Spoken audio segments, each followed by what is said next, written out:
നമ്മുടെ സ്വർഗത്തിന്റെ താക്കോൽ.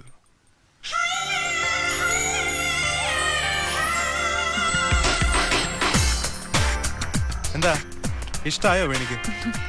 ഇതിനൊക്കെയുള്ള അർഹതയുണ്ടോ എന്ന് പേടിയുള്ളൂ എനിക്ക്. Wow, it's so wonderful, marvelous. Thank you.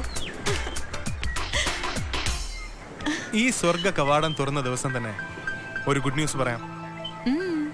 ഒരു പുതിയ ബിസിനസിനെ കുറിച്ച്. നമ്മുടെ ലീല കോളനി ഡെമോളിഷ് ചെയ്ത് അവിടെ നഗരത്തിനകത്ത് മറ്റൊരു നഗരം പണിയാൻ പോകുന്നു. I mean apartments, shopping arcades, mini theatres, villas, so and so. Well, something like a mini metro. എന്തു പറയുന്നു? ഈ ബുദ്ധിയിൽ തെളിഞ്ഞാൽ അത് മോശമാവില്ലല്ലോ. ഭാരത് മോട്ടോഴ്സ് ശിവനാണ് ഇങ്ങനൊരു പ്രോജക്റ്റ് വെച്ചത്. അയാൾ തന്നെയാണ് പാർട്ട്ണറും. ശിവനോ? അയാളെ ഒരു ബിസിനസ് പാർട്ട്ണറായി വിശ്വസിക്കാമോ? ബിസിനസ്സിലെ വിശ്വാസങ്ങളൊക്കെ ഒരു അഭിനയ. അവനവനെ വിശ്വസിക്കുക, അത്ര തന്നെ. പക്ഷേ ചെറിയൊരു പ്രശ്നം വരും. അപ്പുവേട്ടൻ 2 കാര്യങ്ങളായിരിക്കും ഇഷ്യൂസ്. ഒന്ന് ശിവനുമായിട്ടുള്ള പാർട്ട്ണർഷിപ്പ്, മറ്റൊന്ന് കോളനി പൊളിക്കുന്നത്.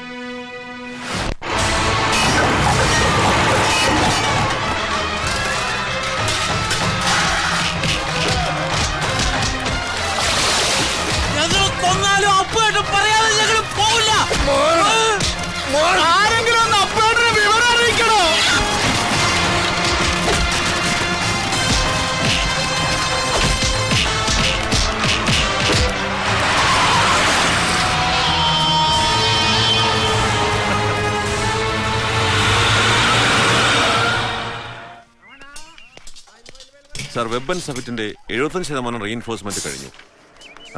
ബാക്കി 25% 2 ദിവസം കഴിയും. ഹലോ, ആ എന്താ സ്വാമി?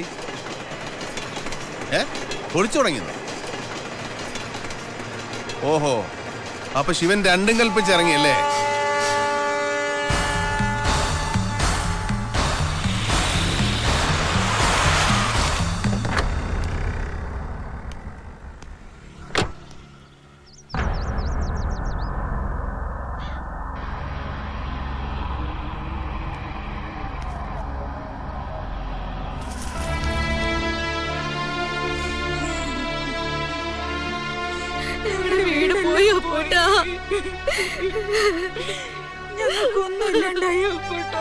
പണം ഉള്ളത് കൊണ്ട് പണക്കാരനും അതില്ലാത്തോണ്ട് പാവപ്പെട്ടവനും അതിനുവേണ്ടി ചീത്താവും. അങ്ങനെയാ ലോകനീതി. നിങ്ങൾ ആരും എവിടെയും പോണ്ട. അപ്പോ പറയുന്നേ, നിങ്ങൾക്ക് ഇഷ്ടപ്പെട്ട ഈ മണ്ണില് എന്റെ അമ്മയുടെ പേരിലുള്ള ഈ മണ്ണിൽ തന്നെ ഉണ്ടാവണം. ഞാൻ കളി തുടങ്ങിയിട്ടേ ഉള്ളൂ. നിങ്ങൾ കണ്ടോ, എന്റെ മാവും പൂക്കും കായ്ക്കും. പൂത്തു തുടങ്ങിയിരിക്കുന്നു. പക്ഷെ ശിവൻ, ആൾക്കാർ ഇനി ഒഴിഞ്ഞു പോകാനുണ്ട്. കുറെ സെന്റിമെന്റൽ തെണ്ടികളുണ്ട് അവിടെ. അപ്പേട്ടന്റെ അമ്മയുടെ പേരിലാണ് അത്ര ആ കോളനി. അതേടാ, എന്റെ അമ്മയുടെ പേരിലുള്ളതാ ലീല കോളനി. നോട്ട് കെട്ടുകൾ കൊണ്ട് എന്തും വിലയ്ക്ക് വാങ്ങിക്കാമെന്ന് ധരിച്ച നിനക്ക് തെറ്റി. നീ തെണ്ടിന്ന് വിളിച്ച പാവങ്ങളില്ലേ, നിന്റെ പണത്തേക്കാൾ വിലയുണ്ട് അവർക്ക് ലീല ഗ്രൂപ്പിനുള്ള നന്ദിക്കും കടപ്പാടിനും. നീ വിലയ്ക്ക് വാങ്ങിയിട്ടില്ലാത്ത അവരെ വീടും കൂടിയും എന്ത് ധൈര്യത്തിലാണ് നീ പൊളിച്ചു മാറ്റിയത്? അത് ഞങ്ങൾ തമ്മിൽ തീർത്തോളാം. നമ്മള് ലോക പോലീസ് ആകണ്ട. അതേടാ, ഇതുപോലെ ലോക്കൽ പോലീസാന്ന് വിചാരിച്ചോ? ഈ എംബോക്കയുടെ ബലത്തിലായിരിക്കും ബമ്പത്തരം കാണിക്കുന്നത്. വേണ്ടേ? മിസ്റ്റർ, മാന്യമായി സംസാരിക്കണം. അത് മാന്യന്മാരോട്. കാശുകാരന്റെ എച്ചിലും നക്കി പാവപ്പെട്ടന്റെ കൂര വിളിക്കാൻ കൂട്ടുനിൽക്കുകയും അതിനെ ചൂട്ടുപിടിക്കുകയും ചെയ്യുന്ന എരപ്പന്മാരോട് ഇതല്ല, ഇതിനേക്കാളും ചീഞ്ഞ ഭാഷ വേറെ. അതൊന്നും എന്നെ കൊണ്ട് വിളമ്പിക്കില്ല എന്റെ പൊന്നേമാനെ. തന്നെ ഇങ്ങോട്ടാരും വിളിച്ചില്ല. വരേണ്ടടുത്ത് വരാനും പറയേണ്ടത് പറയാനും ആരും വിളിക്കണമെന്നില്ല. രാവും പകലും കൂട്ടിമുട്ടിക്കാൻ ചോര നീരാക്കുന്ന പാവങ്ങളുടെ നെഞ്ചത്ത് തന്നെ വേണോ നിനക്ക് കെട്ടിപ്പോക്കാൻ? സമ്മതിക്കില്ല ഞാൻ. എന്റെ കാശ് കൊണ്ട് ഞാൻ എന്തെവിടെ കെട്ടണ്ടെന്ന് തീരുമാനിക്കാൻ താനാരാടോ? നിന്റെ അമ്മയുടെ നെഞ്ചത്ത് തന്നെ ഞാൻ കെട്ടിപ്പൊക്കും എന്റെ സാമ്രാജ്യം. അതിന് മാത്രം ആയോടാ ഗ്രൂപ്പിനോടാ കളി? ലീല കോളനി അവിടെ അങ്ങനെ തന്നെ വേണമെങ്കിൽ നീ വീട്ടിൽ ചെന്ന് നിന്റെ ഈ കൈക്കരുത്ത് അവിടെയുള്ള നിന്റെ പുന്നാര അനിയനോട് കാണിക്കണം. ഞാൻ അവിടെ തുടങ്ങാൻ പോകുന്ന എന്റെ ബിസിനസിൽ പാർട്ണർ വേറെ ആരുമല്ല, നിന്റെ അനിയനാ ഹരി. ലീല കോളനി അവിടെ വേണോ വേണ്ട എന്ന് ഇനി ലീലയുടെ മക്കള് തമ്മിൽ തീരുമാനിച്ചാൽ മതി. പോടോ.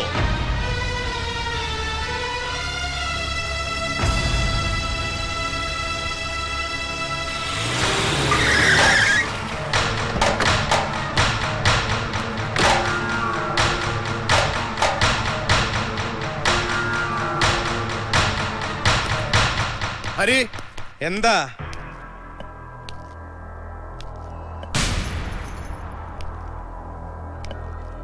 അല്ലച്ച ഹരി.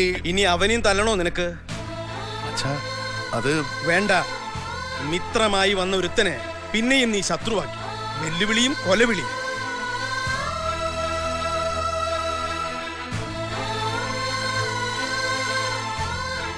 കോളനിക്കാര് നീ പറഞ്ഞിടത്ത് നിന്നോ?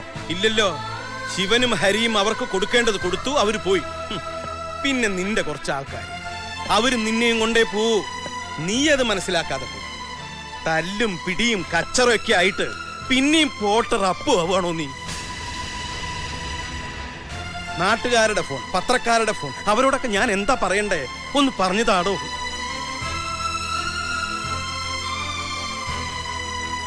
ലീലാ ഗ്രൂപ്പിലെ ഏട്ടനിയന്മാർ തല്ലിപ്പിരിഞ്ഞു എന്ന് പറഞ്ഞു കേട്ടിട്ട് വേണോ എന്റെ കണ്ണടയാൻ? വേണോടോ? അച്ഛാ അത് ശിവന്റെ കൂടെ നമ്മുടെ മോനും കൂടെ ഉണ്ടെന്നുള്ള കാര്യം അറിയാതെ. അറിയുന്നില്ല. അപ്പു അറിയേണ്ട നേരത്ത് പലതും അറിയുന്നില്ല. ചില നേരത്ത് നീ നിന്നെ തന്നെ അറിയുന്നില്ല. മാറുന്ന കാലത്തിനൊപ്പം മാറി മാറി നടക്കാൻ പഠിക്കണം മനുഷ്യൻ. അത് ജീവിതത്തിലായാലും ബിസിനസ്സിലായാലും. എനിക്കും നിനക്കും പോരായ്മകളുണ്ട്, കുറവുകളുണ്ട്. അറിവും വിവരമുള്ളവർ അതിൻ്റെതായ വഴിക്ക് കാര്യങ്ങൾ കൊണ്ടുപോകുമ്പോ നമ്മളതിന് തടസ്സാവരുത്. മനസ്സിലാവുന്നുണ്ടോ നിനക്ക്? അച്ഛന്റെ മനസ്സ് വേദനിച്ചെങ്കിൽ മാപ്പാക്കണം.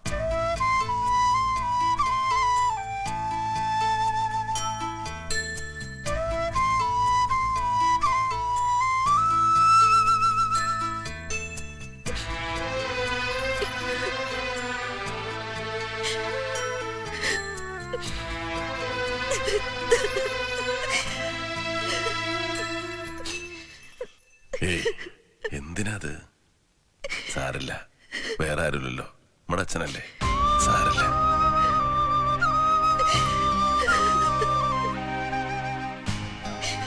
പണ്ട് കടല് കാണണമെന്നും പറഞ്ഞ് കരയോ എടുത്തോണ്ട് നടക്കും ഞാൻ നമ്മുടെ റേഡിയോ സ്റ്റേഷന്റെ മുമ്പിലെ കടൽപ്പാലത്തിന്റെ അവിടം വരെ. പിന്നെ ആ കടലും കടന്ന് ഒരുപാട് ലോകം കണ്ടു എൻ്റെ മോൻ. പക്ഷേ ഈ അപ്പൂട്ടന്റെ മനസ്സ് അതിൻ്റെ മോൻ കാണാതെ പോയോ, അറിയാതെ പോയോ? അവൻ വളർന്നു, ഒരുപാട് വളർന്നു. ഞാൻ ആശിച്ചതിനേക്കാളും വളർന്നു, എന്നെക്കാളും വളർന്നു. ഞാൻ അറിഞ്ഞില്ല. ലീലാ ഗ്രൂപ്പ്, അതിന്റെ ലോകം, അതും വളർന്നു വളർന്ന് വലുതായിക്കൊണ്ടിരിക്കുക. അപ്പോട്ടെന്റെ ലോകം ചെറുതായി ചെറുതായി നീ നമ്മുടെ രണ്ടു മക്കളും മാത്രമായോ? അറിഞ്ഞില്ല ഞാൻ. അപ്പോട്ടിനൊന്നും അറിയില്ല. അപ്പോട്ടിനെ ആരും അറിഞ്ഞില്ല. എനിക്കറിയാം, ഈ മനസ്സ് എനിക്കറിയാം.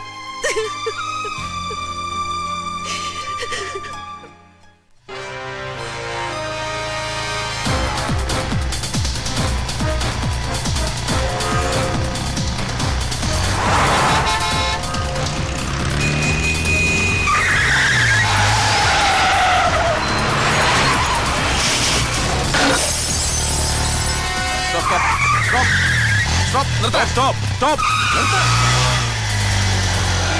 Come on, look!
Hello Veni, hi, ഞാൻ കാൽക്കട്ടില്ല.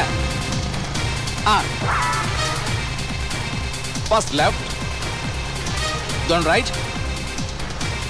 സ്ട്രൈറ്റ്. ഓക്കേ.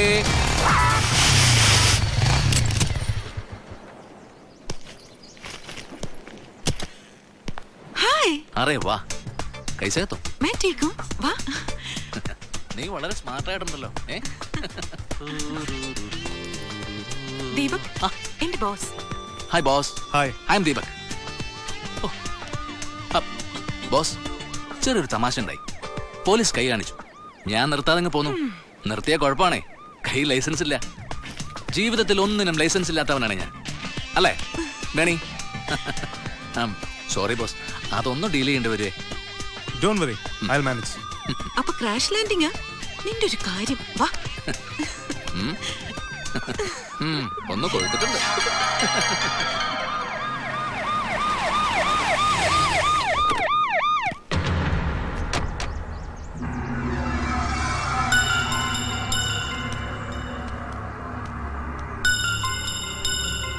സാറോ? സാർ ഇവിടെ? എന്റെ ഫ്രണ്ടിന് ഇവിടെ അക്കോമഡേഷൻ റെഡിയാക്കാൻ വേണ്ടി. ഈ ബൈക്കിൽ വന്ന അതെ, അയാള് തന്നെ, ഫ്രം ഗോവ. പറയേണ്ടി വന്നതിൽ ബുദ്ധിമുട്ടുണ്ട്. കക്ഷി ഭയങ്കര കുഴപ്പങ്ങളാ ഒപ്പിച്ചിരിക്കുന്നത്. അവൻ അല്പം മദ്യപിച്ചിരുന്നു, അതാ നിർത്താതെ പോകുന്നത്. തോന്നി പോലീസ് വണ്ടിയുടെ ചില്ലെറിഞ്ഞുടച്ചു, വേറെ കാർ ആക്സിഡന്റ് ആക്കി. പിന്നെ അതിന്റെ നഷ്ടപരിഹാരം എന്താണെന്ന് വെച്ചാൽ ഞാൻ ചെയ്തേക്കാം. സാറ് കുഴപ്പമൊന്നും ഉണ്ടാക്കരുത്. സാറിനെ എന്റെ സ്റ്റാഫ് വന്ന് കാണും. Okay sir. Okay, thank you. തനിക്കൊരു നല്ല ജോലി, വരുമാനം, സുഖജീവിതം, അതെനിക്ക് ഇഷ്ടമല്ലായിരുന്നെങ്കിൽ ഞാൻ നിന്നെ ബോംബെ വിടാൻ സമ്മതിക്കുമായിരുന്നോ? ഇല്ലല്ലോ. ലുക്ക് ദീപക്, ഈ നഗരം ഇവരുടേതാണ്. ലീല ഗ്രൂപ്പിൽ നിൽക്കാൻ സാധിച്ചാൽ എന്റെ ജീവിതം പച്ചപിടിക്കും. നിനക്ക് ഇവിടെ ഒരു നല്ല ജോലിക്ക് ശ്രമിക്കാവുന്നതാണ്. ഞാൻ ബോസിനോട് പറയാം. പക്ഷേ എന്റെ ബോസിനും അദ്ദേഹത്തിന്റെ സ്റ്റാറ്റസിനും നീ ഒരു പ്രോബ്ലം ആവരുത്. ഇല്ല, അല്ലെങ്കിലും എന്തെങ്കിലും ഞാൻ നിനക്കൊരു പ്രോബ്ലം ആയിട്ടുണ്ടോ?